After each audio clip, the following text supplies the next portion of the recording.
His passport had stamps from 61 countries. He had slept in monasteries in Tibet, on fishing boats off the coast of Vietnam, in a cave dwelling carved into the cliffs of Cappadocia. He had crossed the Sahara on foot. He had sailed the Pacific on a vessel smaller than most people's living rooms. He had survived things that would have broken most people twice over. And yet, the last message Marcus Webb ever sent was 3 words long. 3 words, typed on a phone somewhere in the mountains of northern Morocco, at 11:23 p.m. on a Thursday night. 3 words that his sister has read every single day for the past 4 years. I found it. Found what? Nobody knows. Because after that message, after those 3 words, Marcus Webb was never heard from again. This is the story of the traveler who never returned. Part 1, The Man Who Never Stayed. Marcus Webb was not like most people. That sounds like something you say about everyone. But in Marcus's case it was simply, factually true. He had grown up in a quiet town in the English countryside. Predictable streets. Predictable seasons. The kind of town where most people who were born there also died there, with everything in between happening in roughly the same order it always had. Marcus loved his family. He was close to his sister, Diane. He had friends, a decent education, a job offer waiting for him the summer he turned 22. And on the morning he was supposed to start that job, he packed a single bag, withdrew every pound he had in his savings account, and bought a one-way ticket to Lisbon. He didn't leave a note. He called Diane from the airport. He said, "I can't stay in one place. I think something's wrong with me." Diane told him later that she had laughed. Because nothing was wrong with him.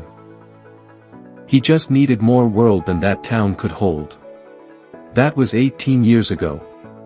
In those 18 years, Marcus worked his way across the planet, not as a tourist, never as a tourist, but as someone who lived in places. He worked on fishing boats and construction sites and coffee farms. He learned languages, 7 of them, fluently. He documented everything in a series of notebooks that he mailed home to Diane every few months, pages filled with observations, sketches, conversations, the small specific details of lives lived in places most people never go. Diane kept every one of them. She has 43 notebooks. The 44th was never finished. Part 2, The Last Journey. 3 years before he disappeared, Marcus became interested in something specific. It had started, Diane told investigators, with a conversation he'd had with an elderly man in a tea house in Istanbul. The man was a historian, retired, informal, the kind of scholar who carries his knowledge lightly and speaks about the past the way other people speak about yesterday. He told Marcus about a place. Not a city. Not a landmark. Not anywhere that appeared on any modern map. A valley, deep in the Atlas Mountains of Morocco. A place that local Berber communities had referred to, in various oral traditions across several generations, by a name that roughly translated as the valley where time forgets itself. According to the stories, and the historian was careful to call them stories, not facts, the valley had once been home to a community unlike any other. A group of people who had, for reasons that depended on which version of the story you heard, chosen to cut themselves off from the world entirely. Not a cult. Not a religious sect. Just people who had decided the world outside was no longer something they wished to be part of. And who had, depending on the version, either all died out generations ago, or were, in some form, still there. Marcus was fascinated. Over the following months, he began researching the valley obsessively. He reached out to Berber historians, to anthropologists, to local guides who knew the Atlas Mountains the way most people know their own neighborhoods. Most of them had never heard of it. 2 of them had. One of those 2 refused to discuss it further and ended the conversation. The other gave Marcus a rough direction, not coordinates, not a name, just a direction and a landmark. A rock formation shaped like a broken arch, 3 days' walk east of a specific village in the 8 Ben Haddou region. That was enough for Marcus. It was always enough for Marcus. He arrived in Morocco 14 months before he disappeared. He spent the first 10 months exploring the country, working odd jobs, building relationships with local communities, learning enough Tamazight, the Berber language, to hold basic conversations. And then, in the final 4 months, he began moving east. Toward the mountains. Toward the Broken Arch. Part 3, The Trail Goes Cold. Diane received notebooks regularly during those first 10 months. They were rich with detail. Morocco had captivated Marcus the way few places had, the colors, the sounds, the texture of daily life in the Medinas and the desert towns and the mountain villages. And then, 4 months before he disappeared, the notebook stopped. He was still messaging Diane.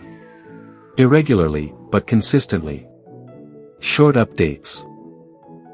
I'm well, moving east, the mountains are extraordinary, you would love it here. 3 weeks before the last message, he sent her something different. A photograph. Not of the mountains. Not of a landscape. A photograph of a page from what appeared to be a very old document, handwritten, in a script Diane didn't recognize.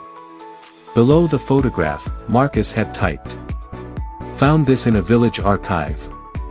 Local elder says it's a record of the valley. Working on translation. Getting closer.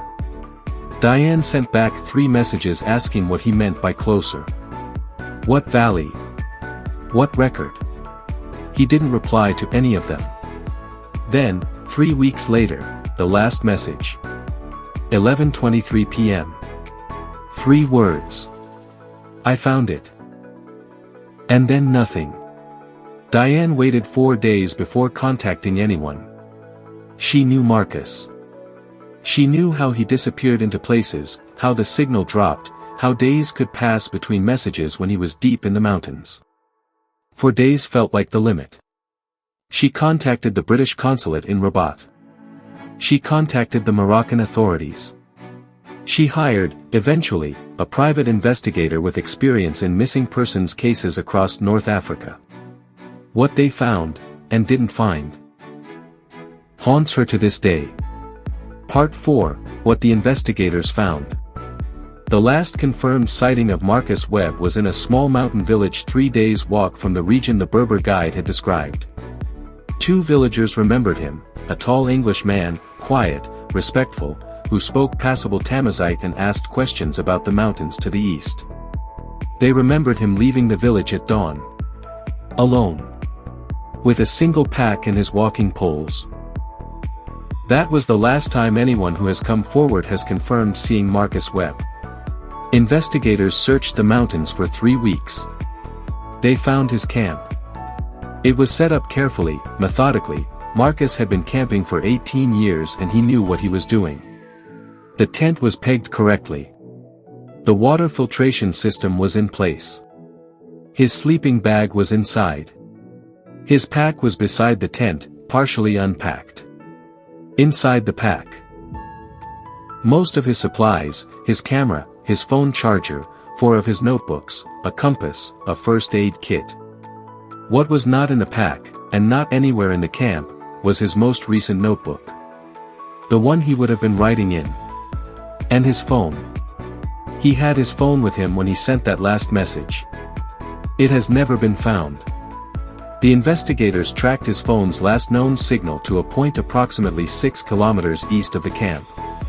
Beyond that point, nothing. No signal. No trace. No phone. The terrain east of that point was steep, remote, and largely unmapped. The investigators went as far as they safely could. They did not find a valley. They did not find a broken arch. They did not find Marcus. Part 5, The Notebook. Diane flew to Morocco herself, 3 months after Marcus disappeared. She spent 6 weeks there, retracing his steps, speaking to the people he had spoken to, trying to feel the shape of what had happened.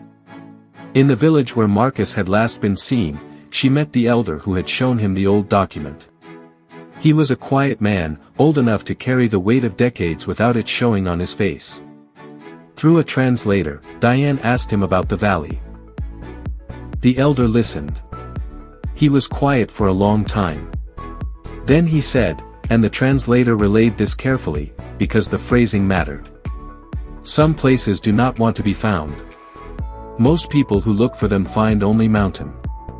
Your brother was different. He looked with the right kind of eyes. Diane asked what that meant. The elder shook his head. He said, "It means I am sorry for your loss." And he stood up and left the room. Before she left the village, one of the younger residents approached Diane quietly. He pressed something into her hand. A small piece of paper, folded in half.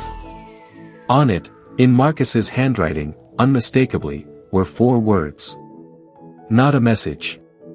Not an explanation. Just 4 words, written in the same way Marcus always wrote things he wanted to remember. As if it were a note to himself. Real. They are real. Diane has never been able to confirm when those words were written. Or what, exactly, they referred to. She carries that piece of paper in her wallet. Every day. Part 6, What We Are Left With. Marcus Webb was officially declared a missing person 4 years ago. He has not been declared dead. Diane refuses. She has continued researching the valley independently, working with historians and anthropologists and anyone who will listen. She has found 3 separate oral traditions, from 3 different Berber communities, entirely unconnected. That reference a hidden settlement in the Atlas Mountains. A place that appears in local memory but not in any official record. A community that, according to all 3 traditions, chose to vanish from the world deliberately. She cannot find it. No one she has spoken to can confirm its exact location. But no one she has spoken to has told her it doesn't exist. And so Diane sits with the 43 notebooks. And the photograph of the old document. And the piece of paper with 4 words in her wallet. And every so often, her phone buzzes with a message from someone who has heard the story and thinks they have a lead. She follows everyone. Because Marcus Webb crossed 61 countries and survived everything the world threw at him. And he sent 3 words. I found it. Something was there. She is certain of it. She just doesn't know yet whether what he found him back. Closing. The traveler who never returned. A man who spent 18 years walking towards something he couldn't name. And then, one night in the Atlas Mountains, maybe, just maybe, found it. Here at DLostChronicles, we don't always have answers. That's the honest truth about the stories we tell. Some mysteries don't close. Some travelers don't come back. But every story deserves to be told. And every person who vanished deserves to be remembered. If this story stayed with you, if you found yourself leaning in, asking questions, wanting to know more, then you are exactly who this channel is for. Subscribe to DLostChronicles. We are here every week, in the space between what happened and what was never explained. Hit that subscribe button and come with us. And leave a comment below. Do you think Marcus found the valley? Do you think he chose to stay? Or do you think the mountains took him? Tell us what you believe. We'll be reading. Until next time, keep moving. Keep questioning. And never, ever stop looking.